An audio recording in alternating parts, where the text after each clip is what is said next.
waktu, saya akan langsung saja. Mungkin bisa dijelaskan secara singkat Pak untuk profil perusahaan sendiri seperti apa? Oke, baik, terima kasih Pak Cicip. Sebenarnya PT XYD Manufaktur Indonesia ini suatu perusahaan yang bergerak di bidang manufaktur otomotif, khususnya dalam produksi komponen kopling khusus untuk jenis mobil dan motor ya. Perusahaan ini merupakan bagian dari grup XYD Global yang berpusat di Jepang, dan XYD dikenal sebagai penyedia komponen otomotif berkualitas tinggi, baik untuk pasar OEM atau Original Equipment Manufacture maupun aftermarket. Kurang lebih seperti itu, Pak. Ya, terima kasih Pak Sandi ya. Lalu untuk visi misinya sendiri dari perusahaan ini kira-kira mungkin seperti apa? Bisa dijelaskan Pak? Untuk visi misi ya, visi dari PT XYD sendiri yaitu menjadi pemimpin global dalam inovasi dalam kualitas komponen kopling otomotif. Dari segi misinya yaitu menyediakan produk berkualitas tinggi yang memenuhi kebutuhan pelanggan. Yang kedua, meningkatkan efisiensi produksi melalui teknologi canggih dan menjaga keberlangsungan lingkungan dan tanggung jawab sosial. Ya, oke, mungkin selanjutnya terkait dengan analisa SWOT ya, untuk strength, weakness, opportunities dan threat-nya mungkin bisa dijelaskan ya terkait dengan perusahaan ini. Untuk analisa SWOT sendiri, dari segi strength-nya yaitu kualitas produk yang tinggi dan diakui oleh pasar global. Kemudian adanya dukungan teknologi dari perusahaan induk di Jepang. Namun dari segi weakness-nya, kita ada ketergantungan pada industri otomotif dan biaya produksi tinggi karena penggunaan teknologi yang makin kesini makin canggih. Kemudian dari opportunities-nya itu ada permintaan pasar otomotif yang terus meningkat dan digitalisasi dan otomasi proses produksi.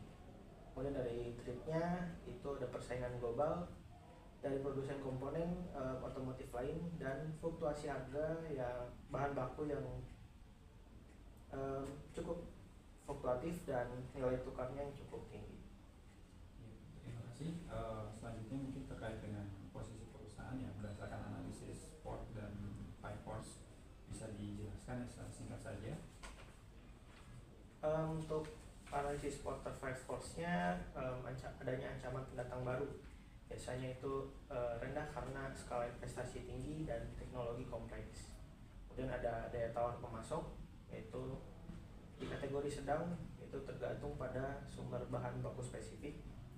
Dan ada daya tawar pembeli yang kategorinya tinggi, yaitu pelanggan OEM memiliki daya tawar besar.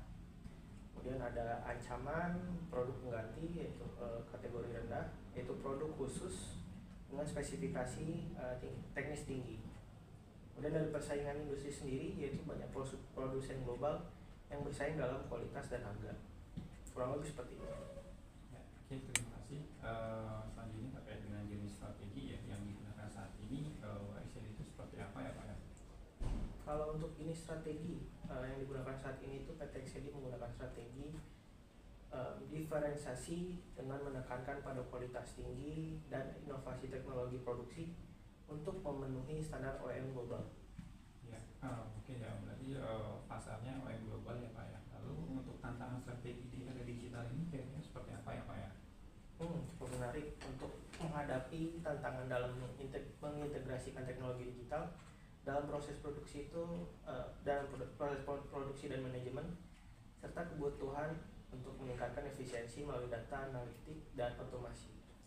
Ya, oke, ini untuk pertanyaan yang terakhir ya terkait dengan rekomendasi strategi baru atau peningkatan strategi lamanya itu kira-kira seperti apa ya Pak?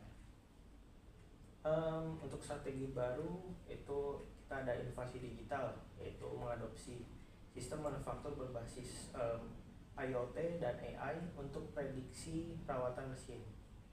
Kemudian ada pemanfaatan platform digital untuk kolaborasi antar divisi dan pelaporan real time. Dan untuk keberlanjutan bisnisnya sendiri yaitu implementasi program efisiensi energi dan pengurangan limbah produksi dan sertifikasi ISO terkait lingkungan untuk meningkatkan citra perusahaan. Ya, oke. Terima kasih ya atas informasinya yang sudah disampaikan ya. Mungkin itu saja yang kali ini kita bisa sampaikan untuk wawancaranya sampai di sini ya.